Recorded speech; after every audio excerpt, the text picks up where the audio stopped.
Pode subir mais um pouquinho. Porque a dificuldade do seu motivo. Tá ok. Os cumprimento com a paz do Senhor. Amém. Livro do Apocalipse, capítulo 19.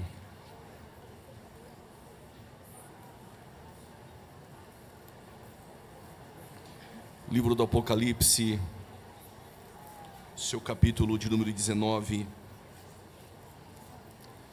Nós vamos ler a partir do versículo de número 6. Enquanto você procura, eu quero agradecer a Deus pela sua bondade, pela sua onibenevolência, permitir que eu pudesse contribuir essa noite e também no desdobramento dessa escola bíblica.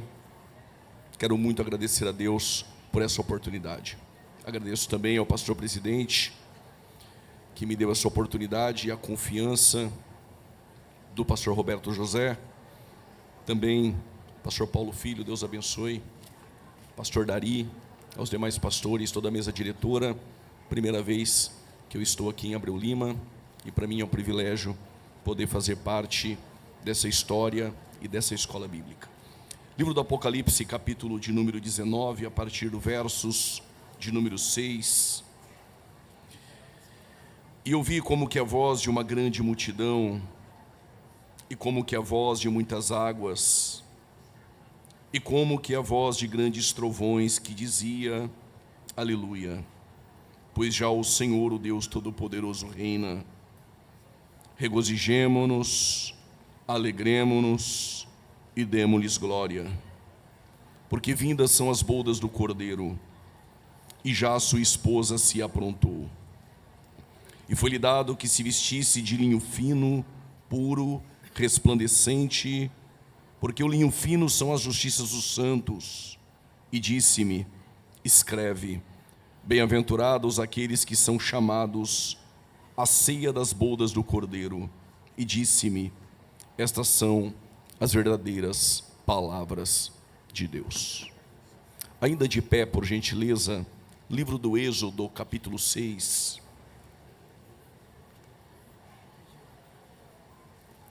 Livro do Êxodo, capítulo de número 6.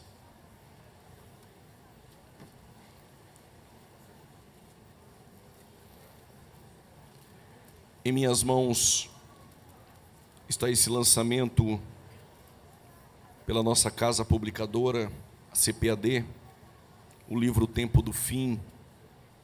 É uma defesa exegética do pré-tribulacionismo, do pré-milenismo, e tudo aquilo que abarca a escatologia bíblica. Caso você se interesse, na livraria da igreja e também na CPAD aqui na cidade, você pode ter acesso a essa obra. E eu já quero agradecer ao meu pastor presidente, pastor geral da nossa convenção geral, pastor Wellington Júnior, por ter indicado essa obra e pelo lançamento da nossa casa publicadora. Aproveito o momento e trago saudações também do meu pastor presidente, pastor Paulo Freire, da cidade de Campinas, a toda a igreja e aos demais pastores que aqui estão. Livro do Êxodo, capítulo de número 6, versículo de número 2, diz o texto: E falou mais Deus a Moisés e disse: Eu sou o Senhor. E eu apareci a Abraão, a Isaque e a Jacó, como Deus é El Shaddai, ou Todo-Poderoso, mas pelo meu nome, o Senhor, eu não fui perfeitamente conhecido. Antes de ler o versículo 6 e 7, olhem para cá por gentileza.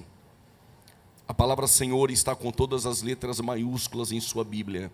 Se assim está, diga amém. Isso vai acontecer quase 7.000 vezes no Antigo Testamento, a palavra Senhor com todas as letras maiúsculas. E por quê? Porque todos nós somos cônscios de que o alfabeto hebraico antigo não tinha vogais, somente 22 consoantes. E o nome de Deus impronunciável pelos judeus são 4 consoantes: o Yud, o Re, o Vav e o Re. Quando o copista se deparou com o Yud, Re, Vav, Re, ele não se achava digno de escrever o nome. Ele trocava a pena, pegava uma pena nova, um tinteiro novo, E depois de alguns dias de culto, ele substituiu Yud-Heh-Vav-Heh por Adonai, que é Senhor. O nosso tradutor, quando ele se depara com Adonai, que estava ali, Yud-Heh-Vav-Heh, incutido, ele colocou com todas as letras maiúsculas para que nós soubéssemos que aí estava o Hashem, o nome impronunciável. Por que eu estou te dizendo isso? Porque o Moisés cresceu no palácio, em meio às riquezas, se vestiu como um príncipe, estudou nas melhores universidades do Egito, mas nunca tinha ouvido a voz de Deus. Aqui, ele tem 80 anos de idade, pesado de língua, não tem roupas de príncipe, mas singelas de um pastor de ovelhas. Não está mais em um palácio, mas em um deserto. Não está em meio às riquezas, mas quem sabe em meio à pobreza de Midian. É a primeira vez que ele escuta Deus. E Deus disse para Moisés: o Abraão, o Isaque e o Jacó só me conheceram como Deus El Shaddai, mas o meu nome, Yud-Heh-Vav-Heh, eu estou revelando para você.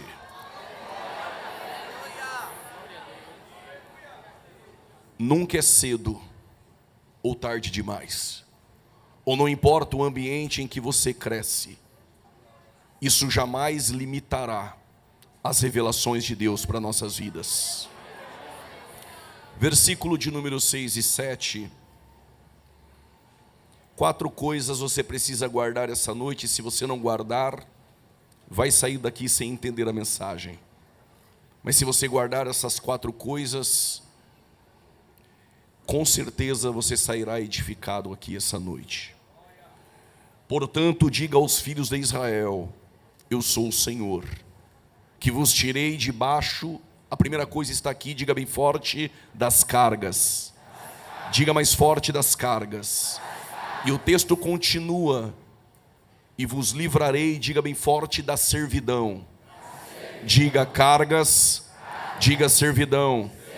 Diga com braços estendidos, vos resgatarei.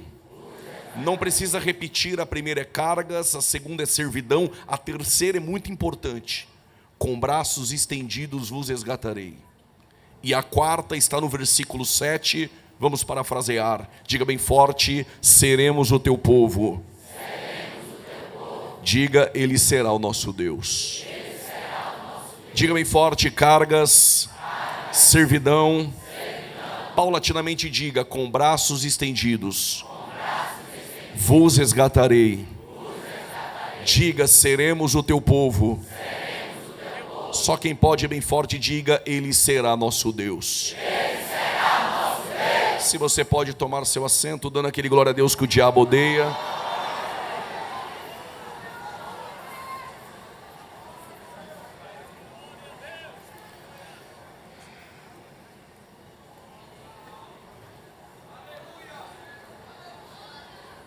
Após a queda de Adão, Deus, ele procura o homem. E na história bíblica, na história da redenção, nunca é Deus que é procurado pelo homem, mas é Deus que busca o homem. Deus precisava formar uma grande nação, para que através dessa nação viesse o Messias para salvar a humanidade. O propósito de Deus é formar uma grande nação, e dessa nação vir o seu filho, o Messias, e é ele que vai salvar a humanidade. Deus poderia escolher uma nação pronta, colocar o nome nessa nação, e dessa nação vir o Messias. Mas Deus não quer nada pronto. Quando Deus tem um propósito, um plano, ele sempre vai começar através da vida de um homem, ou através da vida de uma mulher. Deus poderia escolher uma nação poderosa na terra, mas Deus desce na Mesopotâmia e vai chamar um homem que é de uma prole, de uma descendência idólatra, e a sua esposa tem um ventre estéril. Eu não sei se você compreende, mas Deus quer formar uma nação, mas Ele vai escolher um ventre estéril, porque o Deus que nós servimos é um Deus que trabalha em meio às improbabilidades. Eu repito, Deus quer formar uma grande nação, mas vai escolher um homem de uma prole idólatra e uma mulher que tem um ventre estéril. Aliás, todas as vezes que Deus quis mudar o curso da história de um ventre estéril, Ele fez nascer um menino. Quando Ele precisava formar uma grande nação, do ventre estéril de Sara, esposa de Abraão, nasceu Isaque. Quando Ele precisava de um avivamento em Israel, do ventre estéril de Ana, esposa de Eucana, nasceu Samuel. Quando Ele precisava do desdobramento dessa nação, do ventre estéril de Rebeca, esposa de Isaque, nasceu Jacó. Quando Ele precisava de um governador, do ventre estéril de Raquel, esposa de Jacó, nasceu José. Quando Ele precisava de um libertador na tribo de Dan, esposa de Manoá, estéril, nasceu Sansão. Quando Ele precisava de uma voz para clamar no deserto, do ventre estéril de Isabel, esposa de Zacarias, nasceu João Batista. Mas quando Ele precisava salvar a humanidade, não foi de uma estéril. Eis que uma virgem, alguém levantou a mão, eis que uma virgem conceberá e dará luz a um filho, e o teu nome é Emanuel, é Deus conosco essa noite.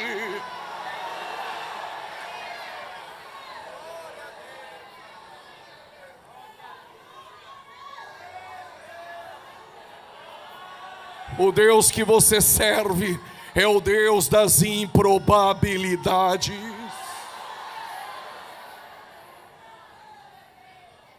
Essa nação ela vai crescer por intermédio de José na terra do Egito. Eu não preciso me desgastar, você conhece toda a história.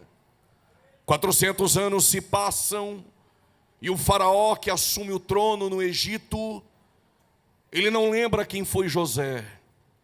Ele não lembra dos feitos de José. Mas Faraó no seu trono está perturbado.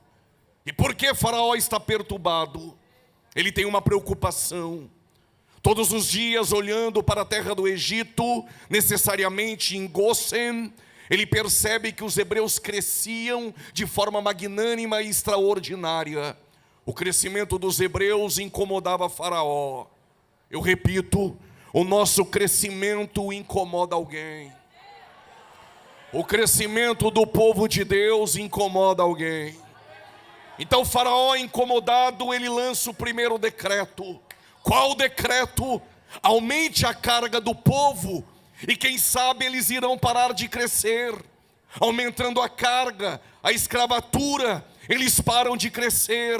Mas diz o texto, quanto mais aumentava a carga, mais os hebreus cresciam. Quanto mais aumentava a carga, mais os hebreus multiplicavam.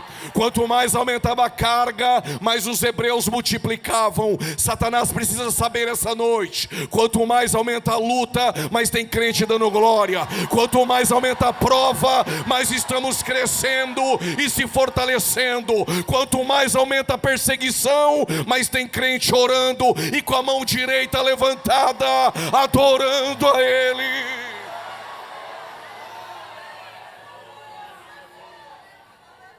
O primeiro decreto de Faraó deu errado. Eu aumento a carga e eles continuam crescendo. Eu aumento a carga, eles continuam multiplicando. O que este povo tem, que na prova e na luta eles continuam crescendo. O que este povo tem, que em uma terça-feira como essa, tem crente do lado de fora e do lado de dentro, cheio da presença, adorando a Ele. Faraó então vai lançar um segundo decreto. Se eu não posso impedir o crescimento, peça para as parteiras matarem todos os meninos hebreus que nascerem do sexo masculino, que espiritual vai pegar rápido.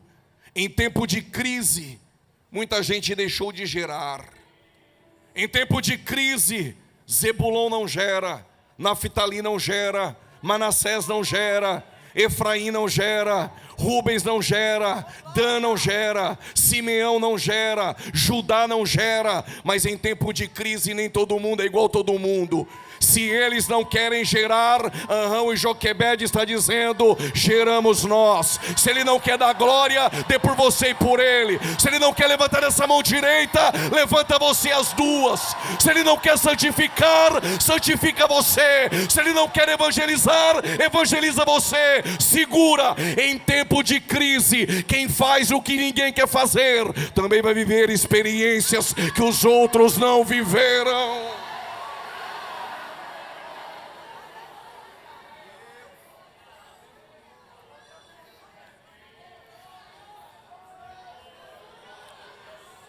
Em tempo de crise, muita gente deixou de gerar. Arão e Joquebede vão gerar. 9 meses se passam e há algo estranho no texto. As parteiras eram hebreias. Aleluia! Como eu não departamentizo mensagem, ainda que tenha adolescentes, a minha fala vai aqui para trás agora. As parteiras que matam são hebreias, mas hebreu não mata hebreu.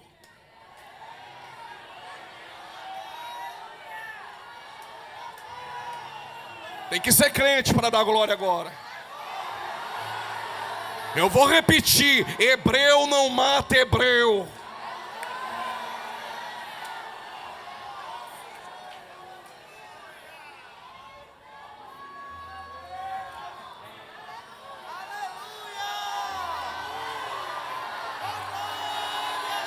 Estou sentindo Deus na casa essa noite.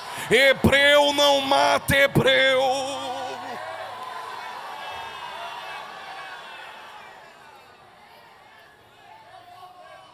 Quando Joquebede vai dar a luz ao menino, as parteiras estão do lado de fora esperando para matar. E como elas matam? Pega aquilo que foi gerado e lança nas águas do Nilo. Diz o texto que as parteiras sentiram temor. Vão deixar viver o menino. E por quê? O que é gerado em tempo de crise ninguém mata. Ministério gerado em tempo de crise ninguém mata. Geração que se levanta na palavra ninguém mata.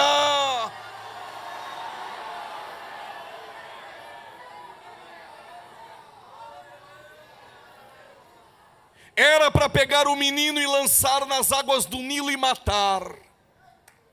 Guarda isso no teu coração que vai valer a noite. As mesmas águas do Nilo que Faraó usava para matar as crianças, são as mesmas águas que Deus vai usar para colocar o cesto dentro do palácio. Alguém parece que entendeu e levantou a mão. As mesmas águas do Nilo que Faraó usava para matar as crianças, são as mesmas águas que Deus vai usar para colocar o Moisés dentro do palácio. A mesma luta que te afronta alguém já levantou da cadeira. A mesma luta que te afronta é a mesma que te honra. A mesma prova que te persegue é a mesma que te leva para o centro da vontade de Deus.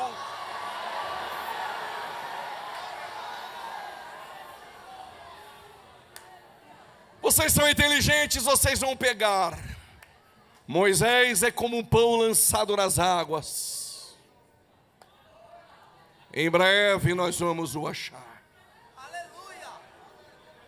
Colocaram o menino no cesto, esconderam por 3 meses. Mas de repente o menino chora. E a filha de Faraó avistou o menino. Quando tu gera em tempo de crise, não precisa nem postar. Por causa desse glória, mais uma. Quando você gera em tempo de crise, não precisa contratar departamento de marketing. Quando você gera em tempo de crise, não precisa bajular ninguém. Quando tu gera em tempo de crise, não precisa forçar a porta. Vão perguntar quem gerou. Parece que alguém entendeu. Vão perguntar quem gerou. Oh glória!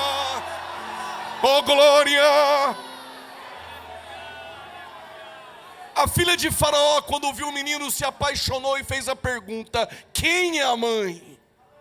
Deus tem sempre uma Miriam por perto. Miriam disse: eu sei quem é a mãe. Ela foi até Joquebede e disse: se tu der de mamar para o menino, eu te dou um salário.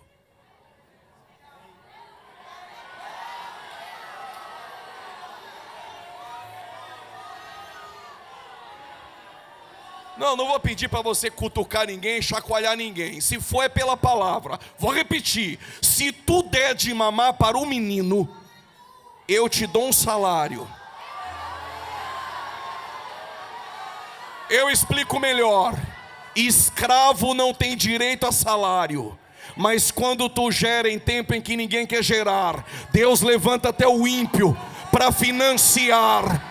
Alguém entendeu? Quando tu faz o que ninguém quer fazer, adolescente, quando tu faz o que ninguém quer fazer, jovem, se prepare. Deus levanta até o ímpio para trazer recursos e financiar o projeto.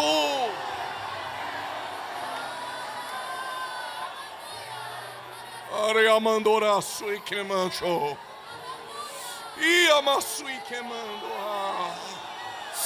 Se não acredita, pode ficar de boca fechada. Mas se acredita que Deus move até o coração do ímpio para financiar o teu projeto, pode adorar a Ele.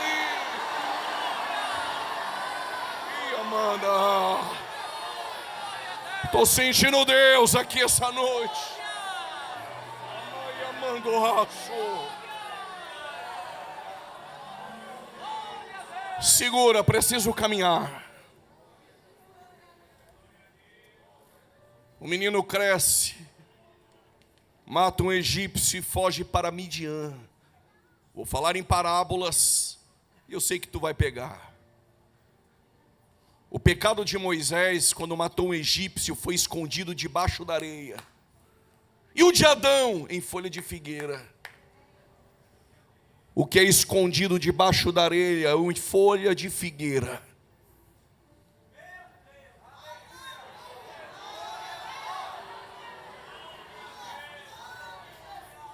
Mas se for no sangue do Cordeiro, pecado perdoado é problema resolvido. A palavra Midian em hebraico significa lugar de conflito. Quando escondemos os nossos pecados debaixo da areia, abra um parênteses. Agora tem uns palestrantes coach que não falam mais pecado, substituiu por erro. Se você cometeu um erro emocional, eu indico um terapeuta. Se foi um errinho relacional, talvez um psicólogo. Mas se o nosso problema é pecado, eu te apresento Jesus. Fecha o parênteses. Moisés está em Midian. Tem uma diferença. 40 anos atrás o cabelo dele era do Egito. Falava como egípcio. Andava na rua como egípcio. Se tu encontrasse Moisés na rua, tu nunca saberia que ele era hebreu. O cabeleireiro dele do Egito. E o corte do Egito. E a roupa do Egito. Deus está falando. Se olhasse no Instagram do Moisés, no culto línguas estranhas, mão para cima, cutuca 2, chacoalha 10, faz aviãozinho, pula dessa altura. Mas lá no Instagram, tá com fotinha de costa, fazendo biquinho, Deus vai te pegar. E não adianta pôr versículo embaixo, Deus conhece você por dentro.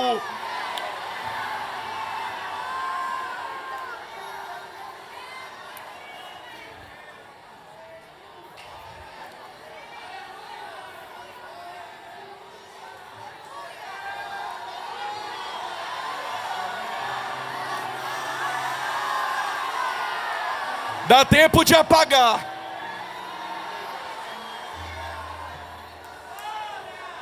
Como eles estão dando glória mais forte que elas, tem para eles também.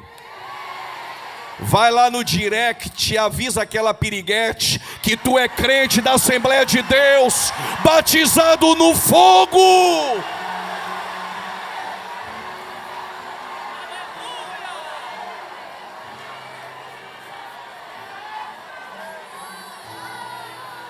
Se ele não estiver dando glória com a cara desse tamanho, mexendo no celular, é porque está apagando sem gostar. Mas isso aqui é tua mãe que ficou o mês todo orando, pedindo que o pregador que viesse não te desse vitória, nem chave aberta, nem porta, mas falasse da palavra e te confrontasse.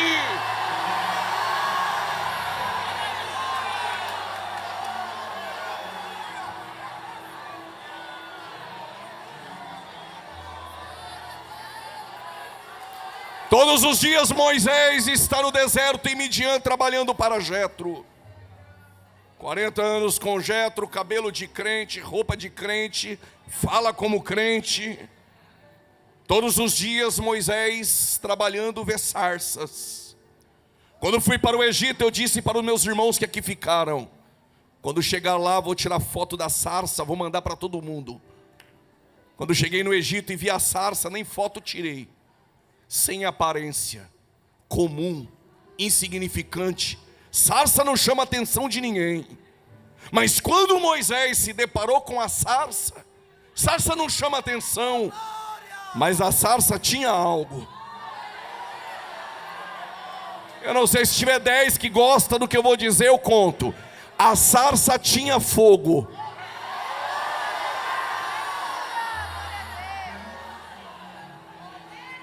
Tu gosta do fogo porque Hebreus capítulo 12, versos 29, ele é fogo consumidor. Gênesis 15, versos 17, Deus fez uma aliança com Abraão por intermédio do fogo. Êxodo capítulo 3, versículo 1 e 2, a sarça pega fogo. Êxodo capítulo 13, versículo 31, há uma coluna no deserto de fogo. Levítico capítulo 6, versículo 12, no altar tem fogo que queima continuamente. Primeiro livro dos Reis, capítulo 18, versículo 38, Deus respondeu a Elias com fogo. Jeremias 23, versículo 29, a tua palavra é fogo. Zacarias capítulo 2, versículo 5, o Senhor é um muro de fogo. Mateus capítulo 3, versículo 11, eu só batizo com água, mas tem alguém. Parece que os crentes de Abreu e Lima conhecem, mas tem alguém.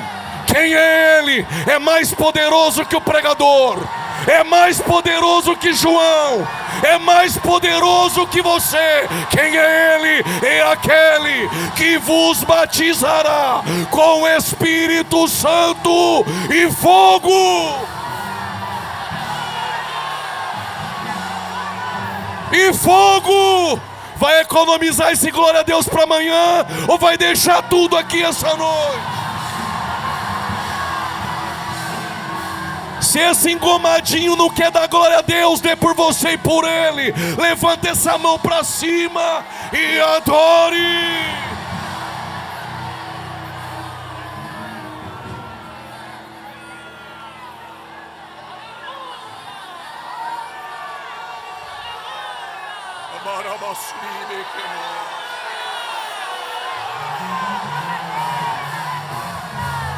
Seja cheio da presença do Espírito Santo.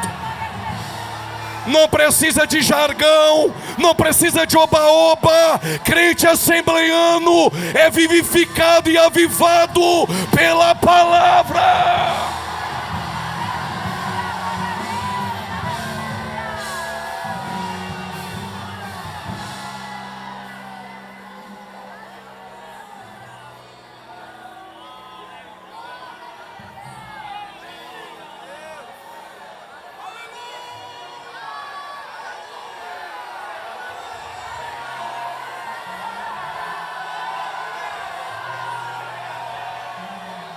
Tu veio para assistir o culto ou para deixar esse glória a Deus aqui essa noite?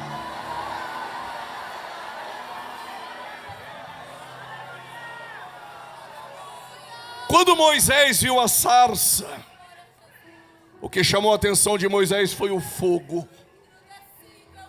Quando Moisés se aproximou da sarça, Deus disse: Moisés, tira a sandália. Se tem fogo, tem culto. Se tem culto, tem reverência. Tira a sandália.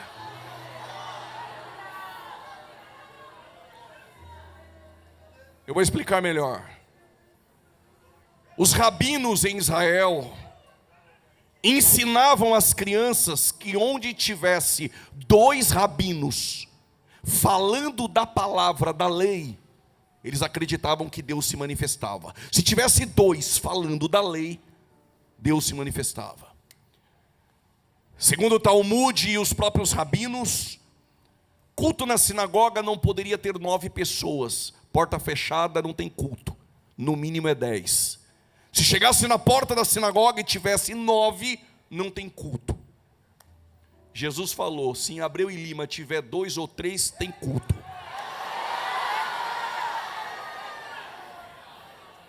Em Lucas 24 tem 2 andando no caminho de Emaús. 2, falando de quem? Dele, ele apareceu.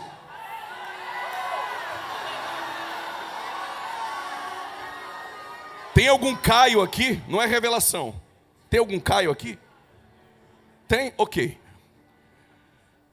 Diz o texto que os 2 conversando diziam um para o outro. Quando ele falava, o nosso coração ardia. O que o Caio tem a ver com isso? A palavra grega para arder é Caio. Só para quem gosta. Quem não gosta nem levanta a mão e nem disfarça. A palavra Caio no grego significa pegando fogo.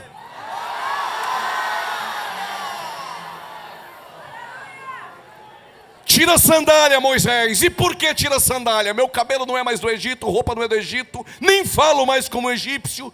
Mas se tiver isso aqui de poeira do Egito debaixo da sandália, eu não te uso. Tira a sandália. Tira a sandália. Quer ser pregador, jovem? Tira a sandália. Quer ser ousado, adolescente? Tira a sandália.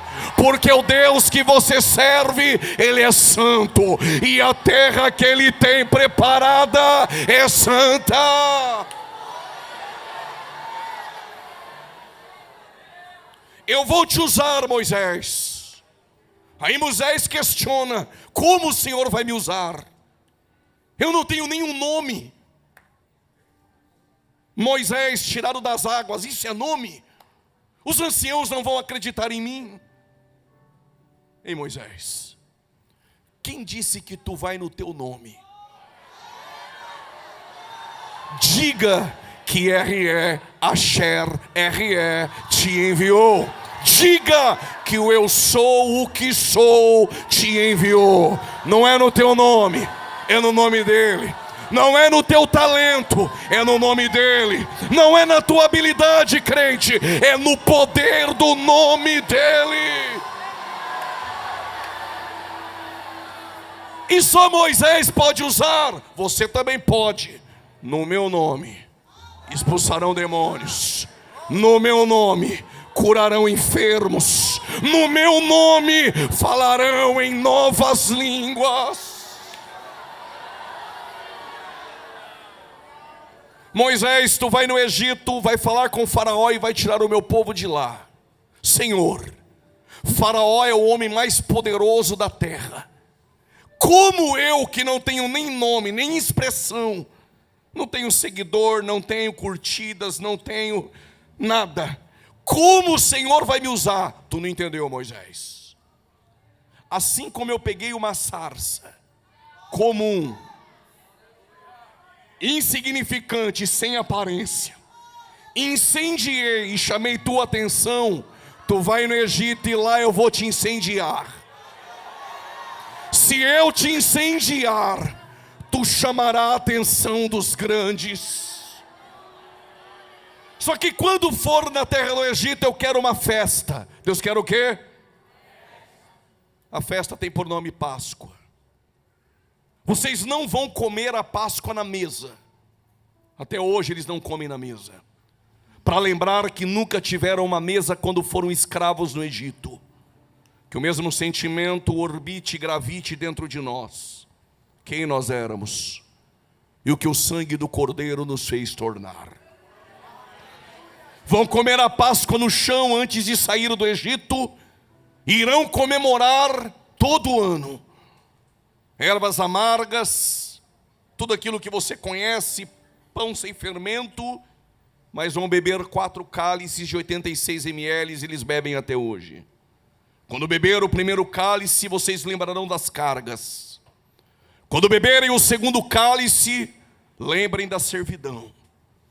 Quando beberem o terceiro cálice, lembrem: com braços estendidos vos resgatarei.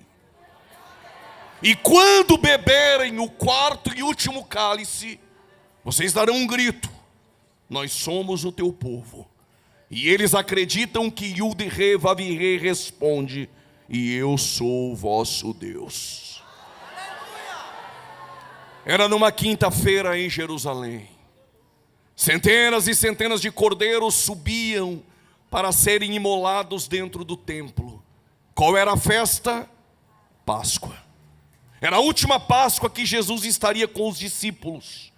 Pediu para Pedro e João acompanhar um homem com um cântaro. Este homem iria os levar para dentro de um cenáculo. Quando Jesus chega no cenáculo, os 12 estão no chão. Jesus expressa um sentimento que ele nunca havia expressado antes: desejei muito estar convosco nessa Páscoa. Quando termina de dizer isso, em Lucas 22:17, ele pega o primeiro cálice e bebe. Todo judeu sabe que o primeiro cálice fala das cargas. Depois de beber e passar para os 12 bebem. Entre o primeiro e o segundo cálice, todo judeu faz isso. Segundo o Haggadah, eles pegam o pão, partem o pão, antes de beber o segundo cálice. Quando Jesus vai partir o pão, há uma murmuração em volta de Jesus. E eu procurei entender o porquê. Judas estava ao seu lado esquerdo. Como eu sei disso? O primeiro bocado de pão é entregue ao convidado de honra, que sempre se assentará ao lado esquerdo. Judas vai receber o primeiro bocado de pão. É bem provável que ele estava ao lado esquerdo. Se Jesus não mudou a ordem da Páscoa, João estava ao seu lado direito. Antes de escandalizar, pelo menos reflita e pense: por que João coloca a cabeça no peito de Jesus? Alguns vão dizer porque é íntimo. Ele é íntimo por outras coisas, não por isso. Ele coloca a cabeça no peito de Jesus porque não tem mesa, não tem cadeira. Senta no chão com as pernas para trás, e a mão esquerda é apoiada no chão para dar conforto durante a Páscoa. E esse que está ao lado direito coloca a cabeça no ombro ou no peito daquele que está ao seu lado esquerdo. É bem provável que Judas está ao seu lado esquerdo e João está ao seu lado direito. Quando Jesus vai partir o pão, os discípulos estão murmurando, e quem sabe porque Judas está no lugar de honra. Ainda assim o é. Estamos na mesa com Jesus, mas ainda estamos discutindo com os discípulos. Eu também gosto desse silêncio. Quem é o maior? Isso não acontece só no departamento de adolescentes ou de jovens. Isso também acontece em convenções. Isso também acontece em cultos. Isso acontece em todas as áreas da igreja. A discussão é a mesma. Quem é o maior? Quem prega mais? Quem canta mais? Quem ensina mais? Se não quiser dar glória, está tudo bem, eu sei que é difícil. Se tem medo de perder a agenda, nem levanta a mão, não dá glória, pode ficar quietinho, eu entendo. Enquanto nós estamos discutindo quem é o maior, se tu visitasse a casa de um judeu e lá tivesse 4 escravos, o mais indigno dos escravos iria lavar os teus pés. Lavar os pés é papel de escravo. Enquanto eles estão discutindo quem é o maior, quem prega mais, quem canta mais, o nosso Deus que se fez carne e não deixou de ser Deus, tirou o vestido, pegou a toalha e uma bacia e vai lavar os pés dos discípulos para ensinar algo para nós essa noite. Para nós, senhores, aqui atrás, para vocês da galeria, para vocês aí embaixo, o maior não é o que prega, o maior não é o que canta, o maior não é o que tem a melhor posição, o maior dentro do reino ainda é aquele que serve.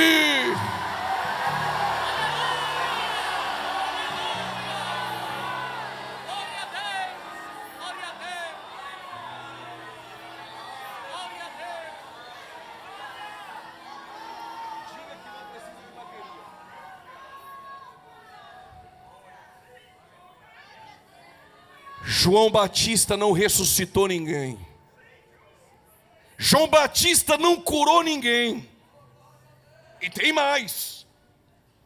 Os discípulos de João disseram: João, aquele Jesus que tu batizou está lá do outro lado.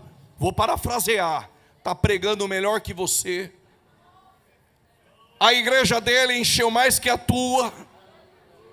O povo está indo todo lá. E tu achou que João ia boicotar? João disse: eu sei o meu lugar. Deus está usando ele, glória a Deus. A igreja dele está cheia, glória a Deus. Quando ele prega, Deus usa, glória a Deus. Porque eu só sou amigo do noivo, o noivo é ele. E que ele cresça. Alguém entendeu? Que ele cresça e eu me diminua.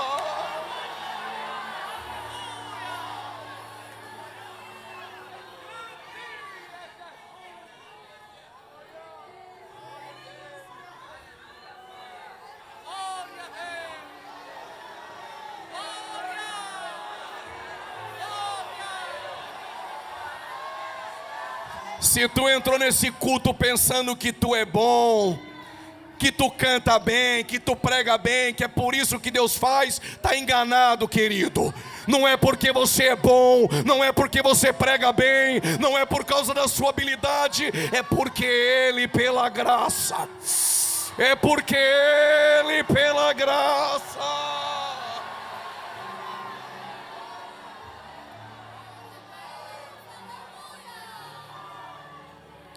E Jesus vai falar de João, o que ele disse: nascido de mulher. Ninguém é maior que João. Mas eu fico emburradinho não, porque ele disse: mas na nova aliança, agora está falando com a gente, quer ser maior que João? Seja servo. Seja servo. Seja servo. Seja servo. Quando ele vai lavar os pés dos discípulos, Pedro tirou os pés, até eu. Como pode o Senhor, sendo o Senhor, lavar os meus pés? É papel de escravo. Pedro, se tu não deixar eu lavar os teus pés, tu não tem parte comigo. Então nos dá um banho essa noite. Escapou. O que eu faço agora tu não entende, mas tu entenderá depois, Pedro.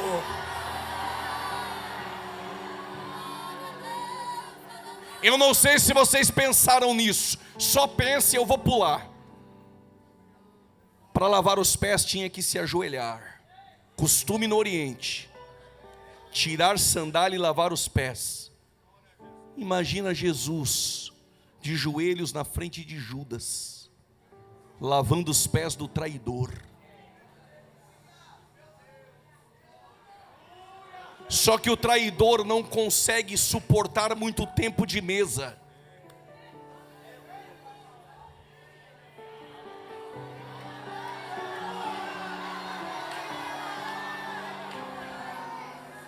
Vou repetir. Traidor não consegue suportar muito tempo de mesa e palavra. Eu provo.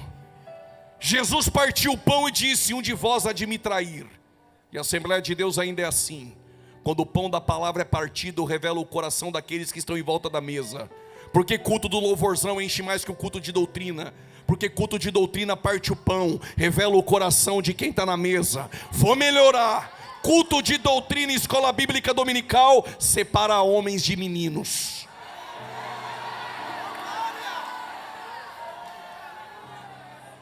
Vai doer, mas amanhã cedo já passou. Quando ele parte o pão e entrega para Judas, tem algo interessante na mesa. O Pedro, tem obreiro que é assim, olhou para João, que sempre está mais próximo, pergunta para o chefe quem é o traidor. E Jesus ouviu João perguntar para ele, quem é? Jesus falou só para João. Até porque se falasse alto, Judas não pegaria o pão. Aquele a quem eu der o primeiro bocado de pão. Por causa desse glória a Deus baixinho eu conto. Na mesa de Jesus tem muita gente, mas escutar os sussurros dele só aqueles que são mais próximos.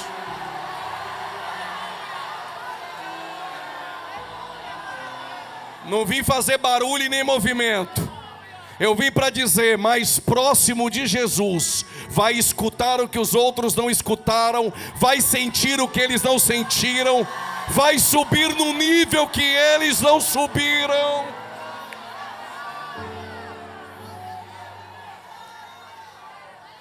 Quem quer que eu provo, diga com raiva, prove. Te provo. O ministério de Jesus em Marcos 6 e João 6 era acompanhado por 5.000 pessoas. Só iam para o culto por causa do pão e do peixe. Mas de 5.000 no culto, em 1 Coríntios 15 verso 6, somente 500 pessoas e mais Tiago viram ele ressuscitar. Mas de 500 pessoas e mais Tiago, só 120 estão no ciclo de oração, orando em Atos 2 do cenáculo.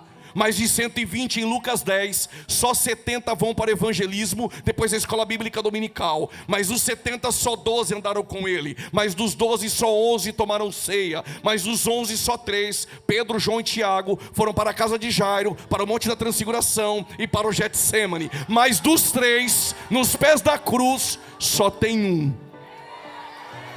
João. Porque ele viu o que eles não viram. Porque em Apocalipse ele foi aonde eles não foram. Quer subir o nível essa noite? Vai com... Alguém já levantou da cadeira, eu já tinha pulado. Vai com Jesus até o fim. Oh glória!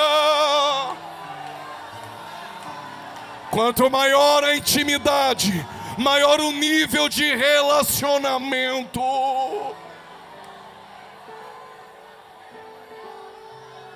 Me aguenta mais 15 minutos, digam amém. E eu não vou pedir para cutucar ninguém. Em Lucas 22:20, Jesus bebeu o segundo cálice, que fala da servidão para os judeus. Para nós ele disse, este cálice é a nova aliança no meu sangue. Ele bebe, os 11 bebem. Depois de beber o segundo cálice, todo judeu faz isso. Antes de beber o terceiro, ele canta um hino. Não me pergunte que hino ele cantou. Mas se for aí nas lives aí dos profetinhas, se der o pix, ele conta o hino, como foi o hino, quantas notas tem no hino. Mas crente assembleano ainda está firmado na palavra. Marcos 14, Mateus 26 diz o texto: e tendo cantado um hino, ele abandonou a Páscoa, deixou 2 cálices e foi para o Monte das Oliveiras. Os discípulos vão atrás dele, ele para e diz: todos vós serão como ovelhas que não têm pastor. O pastor vai ser ferido e vocês irão me abandonar. Sempre o Pedro: de maneira nenhuma, chefe, eu vou contigo até o fim. Eu morro contigo. Pedro não estava mentindo. O problema é que Pedro não sabia quem ele era por dentro. E como Jesus sabe coisas ao teu respeito que nem você sabe, Jesus disse: Pedro, antes que o galo cante 3 vezes tu me nega, mas eu espero vocês na Galileia. Vou dar outra oportunidade. Antes que o galo cante 3 vezes tu me nega, mas eu vou para a Galileia. Pregador, qual a diferença de Pedro e de Judas? Assistiu 20 vídeos no YouTube, agora está dizendo que Judas foi decretado a ser o traidor. Quem ensinou isso para você? Leva para casa. A diferença de Pedro e de Judas é essa: a porta que você bate após a queda define a tua restauração. Judas bateu na porta dos anciãos. Eles disseram: pega as 30 moedas e se vira. E Pedro, diz o pregador, que foi para Galileia, entregou a carteirinha da convenção, abandonou o ministério, não quer saber mais de camiseta de jovens, nem de adolescentes, foi pescar. Coisa nenhuma. Foi para o mesmo lugar que Jesus disse que estaria. Segura. Foi para o mesmo lugar que há 3 anos antes ele escutou Jesus dizer: farei de ti pescador de homens. Deus te trouxe essa noite para te restaurar, para te colocar de pé essa noite, jovem.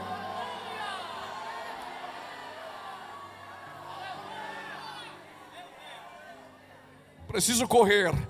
Aí ele deixou 8 no pé do Getsemane e trouxe 3 para orar com ele, Pedro, João e Tiago.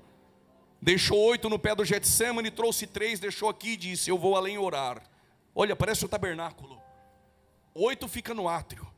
No lugar santo, não são todos, mas o Santíssimo, só o sumo sacerdote.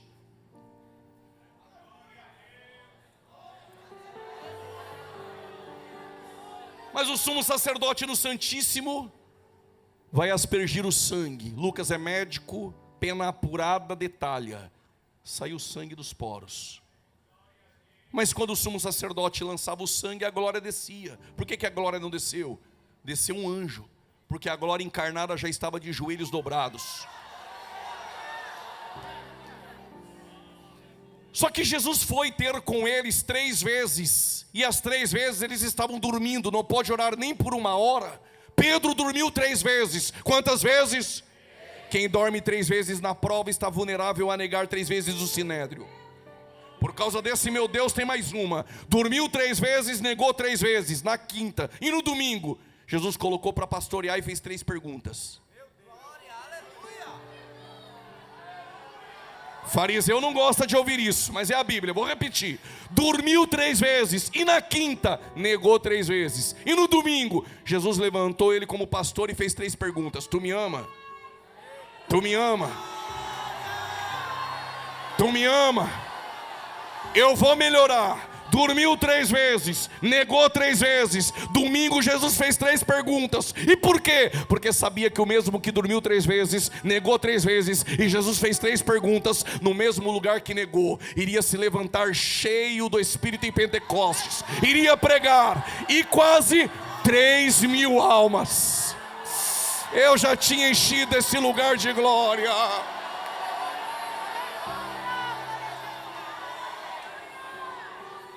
Quantos cálices faltam? Quantos? Aí ele orando disse: Pai, afasta de mim esse cálice. Que cálice é esse? Se é com braços estendidos os resgatarei, eu já peguei. Afasta de mim esse cálice. Mas com braços estendidos para resgatar, João não pode. Meu pastor, o teu pastor não pode. O teu pregador preferido não pode. A tua cantora preferida não pode. Só ele pode. Ele se levanta e diz: todavia, todavia, seja feita a tua vontade. Quando ele se levanta e sai do Getsêmani, Judas o trai com beijo. A expressão grega são repetidos beijos. Os soldados perguntaram: és tu Jesus? Jesus disse: eu sou. Eles caíram. Se tivesse 5, glória a Deus, eu contava, mas já passou. Por que com eu sou eles caíram? Se eu contar tudo, vocês não me chamam ano que vem. Aí Jesus se entregou a eles, enviaram Jesus para a casa de Anás, da casa de Anás para o Sinédrio entregou ele para Roma. Pilatos não viu nele crime algum, mandou ele para Herodes. Herodes queria um milagre, Jesus não disse uma palavra e não fez milagre, por 2 motivos, só conto um: quem cala a voz de um profeta como João não é digno mais de ouvir Deus. Então devolve ele para Pilatos. Pilatos mandou ele para a cruz, e na cruz, com braços estendidos, ele precisa beber o 3º cálice. João 19, ele disse: tenho sede.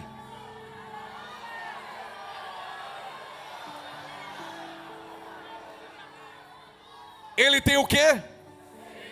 Mas ele não é Deus. Como homem Deus, ele tem sede. Como Deus homem, quem tem sede vem.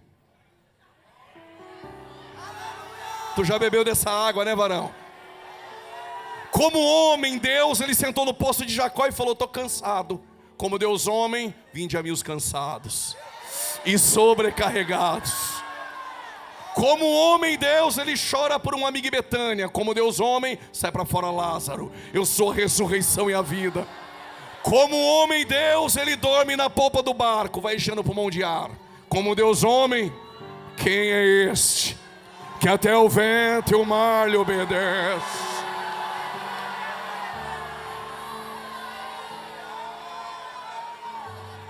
Preciso terminar. Diz o texto que pegaram vinagre. Pegaram o quê? Diga mais uma vez. A terceira, porque você nunca mais vai dizer. A palavra em qualquer léxico grego mais simples, o strong, que você baixa aí no celular, não é vinagre, é vinho azedo. Ele está com braços estendidos e está dizendo: preciso resgatar. Me dá o terceiro cálice.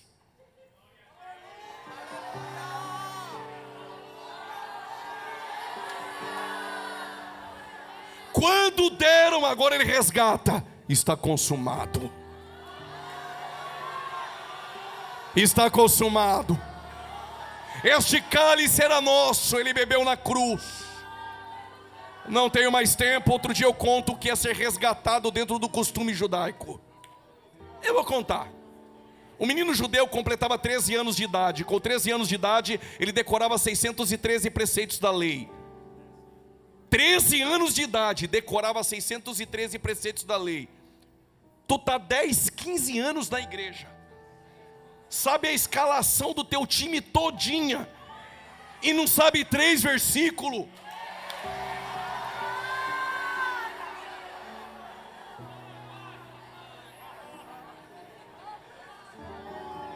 Eu acho é bom.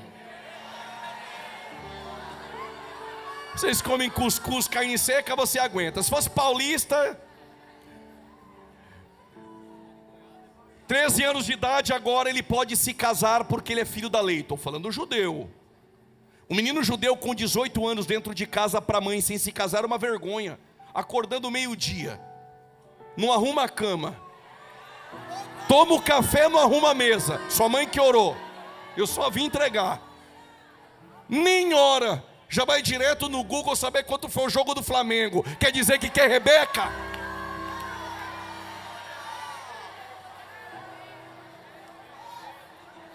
A menina geralmente tinha 14 ou 15 anos. O menino judeu saía da sua casa para pedi-la em casamento. Ele levava no bolso uma quantidade de prata, um suco da uva direto da vide antes que fermente, e um contrato. Batia na porta da casa da moça.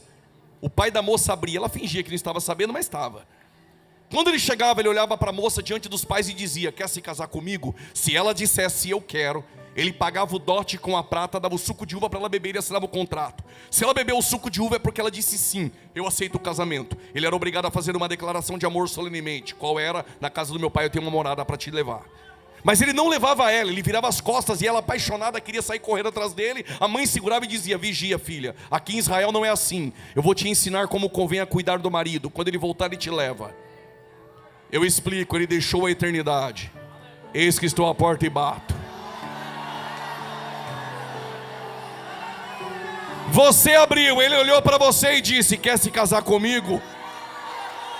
Ou tu está achando que com Jesus tem ficada? Fica com ele hoje aqui e amanhã com o mundo. Com Jesus é casamento. Alguém pulou da cadeira. Vou repetir: com Jesus é casamento.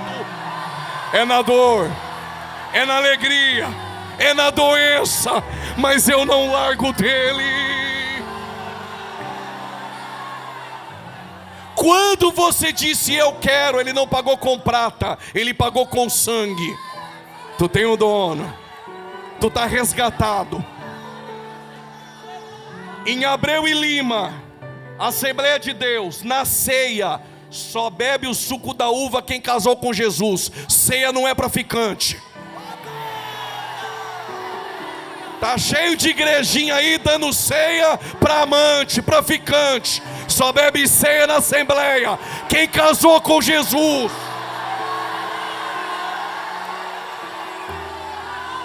E quando você está bebendo, tem uma declaração de amor só para quem casou com Jesus. Não se turbe o vosso coração. Crede em Deus e também em mim. Na casa de papai eu tenho uma morada para te dar. Quantos cálices faltam? Quantos? Conta hoje ou amanhã à noite? Já tem gente querendo ir embora. Mas se eu contar tudo hoje, o pastor Cleiton não me chama no que vem. Chama, é. Ele falou que chama, então eu conto. A qualquer momento. A qualquer momento. Pode ser que o culto não termine. Pode ser no caminho de volta para casa. Alguém entendeu? Pode ser que amanhã não tenha culto. Será dada uma palavra de ordem. com alarido e a voz de arcanjo, a trombeta de Deus vai soar. Eu vou repetir: a trombeta de Deus vai soar. Os mortos ressuscitarão primeiro, e depois nós, e depois nós, e depois nós.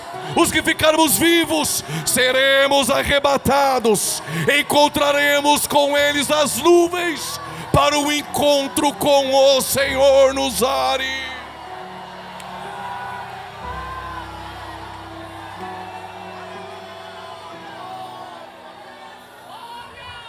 Segura, eu termino. Mas aonde eu vou beber o último cálice? Calma. Quando chegar na eternidade vai ter uma mesa que vai cruzar toda a eternidade. Que mesa é esta? Bem-aventurados. Regozijemo-nos, alegremo-nos e demo-lhes glória, porque chegadas são as bodas do Cordeiro. E já sua esposa se aprontou. Olha ela aqui essa noite. Quando você olhar do lado na mesa o Abraão, o Isaac, o Jacó, o João Batista com uma cabeça novinha, Zacarias, o pastor Paulo Filho, esse crente aí do teu lado, pastor Ferreirinha, as irmãs vão ver Ruth, Raabe, está todo mundo na mesa. Diga bem forte: está faltando alguém. Aí ele vem.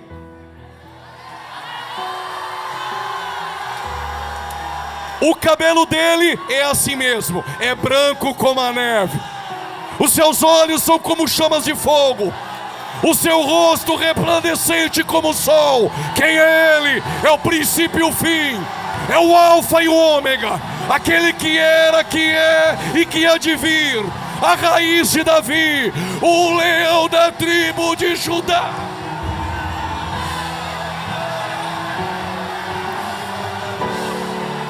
Só quem pode adorar a Ele, adore. Só quem pode adorar, adore. Só quem pode, pula da cadeira. Enche esse lugar de glória.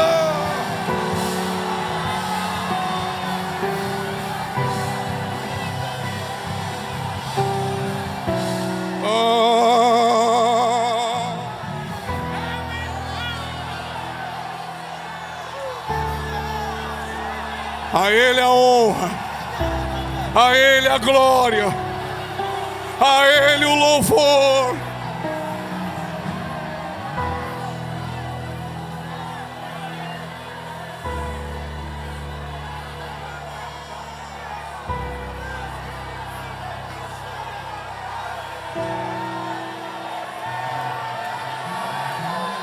Se não gosta de barulho, veio no lugar errado.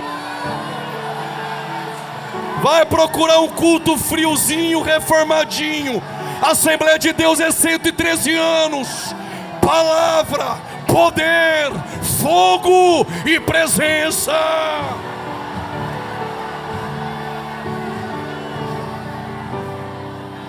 Segure, eu vou embora.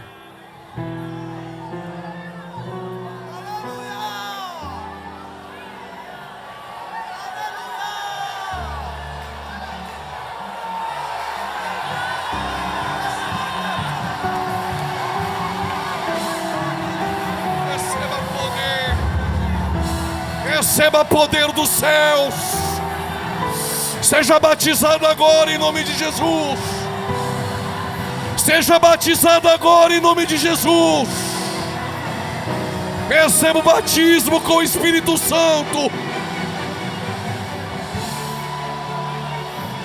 Seja batizado agora em nome de Jesus. Receba renovo dos céus.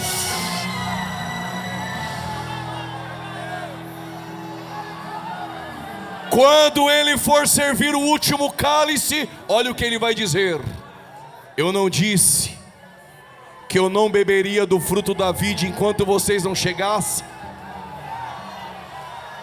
E quando ele servir o último cálice, nós vamos dar um grito. Diga bem forte: nós somos o teu povo. E ele responderá: e eu sou vosso Deus. vosso Deus, para todos sempre, vosso Deus.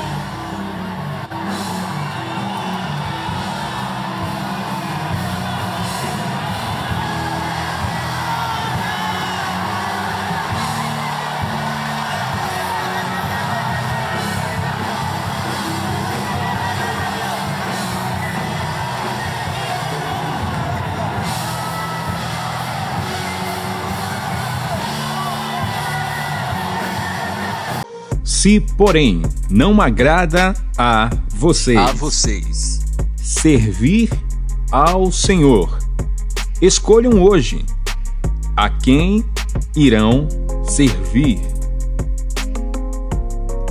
Mas eu e a minha casa serviremos ao Senhor. Josué 24:15. Nossa oração é ver você e toda a família na EBD. Seja você também um aluno da EBD. Todos os domingos, às 9:30 da manhã.